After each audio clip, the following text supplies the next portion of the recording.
Hello and welcome. We're on the sixth book of the Roy Gray series, which is Dead Like You. Let's see what we know about it.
Dead Like You starts up with a young lady on New Year's Eve stumbling into her hotel room and being sexually assaulted.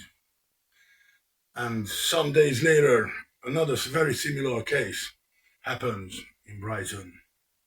Roy Grace gets the call, and when he starts investigating, he realizes that there's an eerie connection to an unsolved case from 1997 when women were raped and they should have been taken.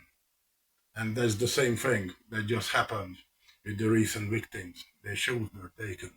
So in this story, we're going to see Grace investigating a multiple timeline inquiry and say if there's a copycat at work or the dreaded Schumann had returned.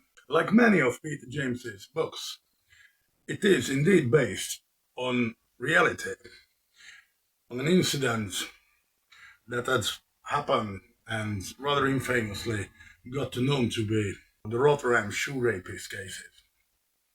And this is James Edmund Lloyd who committed these crimes. But let's hear Peter James talking about his dark inspiration.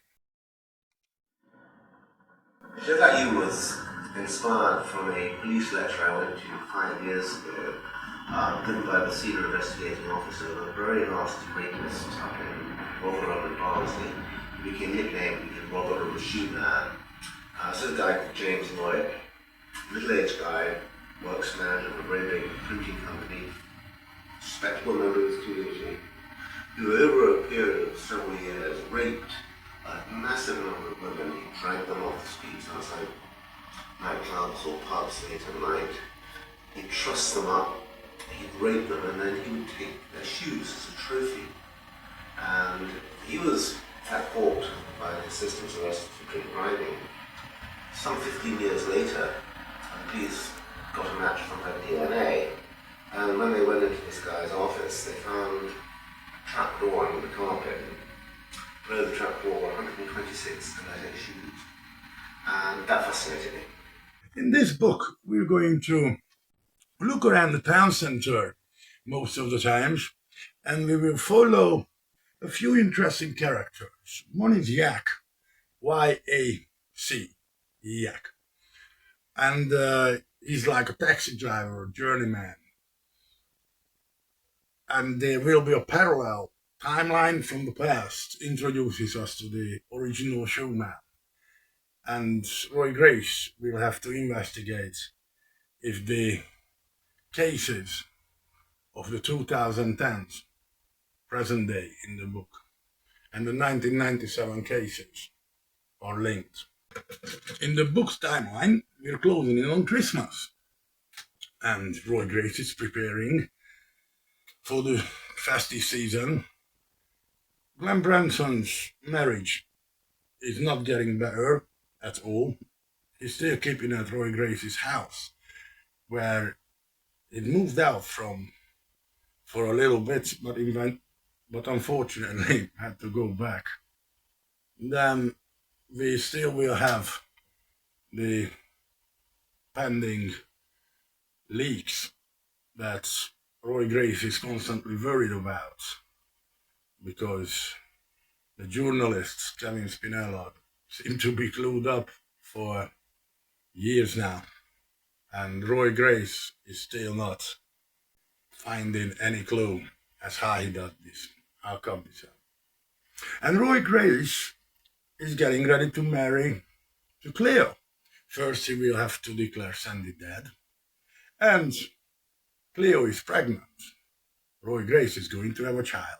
Also, this is the first book, I believe, that we have a look-see how Roy Grace and Sandy had existed together, because we're going to have some flashbacks into the years when Roy Grace and Sandy had been happily together, living their lives. Not so happily from the case of Sandy, as we'll find out. But yeah, it's interesting to see the past of Roy Grace, which in this book we will have a good sample of. On Roy's team, we see the usual casual characters who are on rota basis. There are Graham Branson, Nick Nicole, E.J. Boutwoods, Balamoy. Guy Batchelor is on annual leave, so he won't be with us in this book. He just joined recently and he's starting with an annual holiday. Whoa, come on, guy. And we have Nadiushka as the pathologist. Of course, Cleo helping out in the morgue. And a character, Julius Proudfoot, who is going to be the psychiatrist of the case. And this book is essentially quite a straightforward one, despite the double timeline, one of the classic Peter James ones, and it brings out nice details of Brighton as a city is a character in these books, and we get to meet some old school villains again, we get to meet some quite interesting character, and we get to visit some nice places. So this book is classic Peter James, going full steam ahead, straightforward storytelling, loads of clues, intriguing character arcs, and there's not much else to be told about it without spoilers. So I'm going to keep this video rather short, and I'll see you in the deep dive. Signing off now.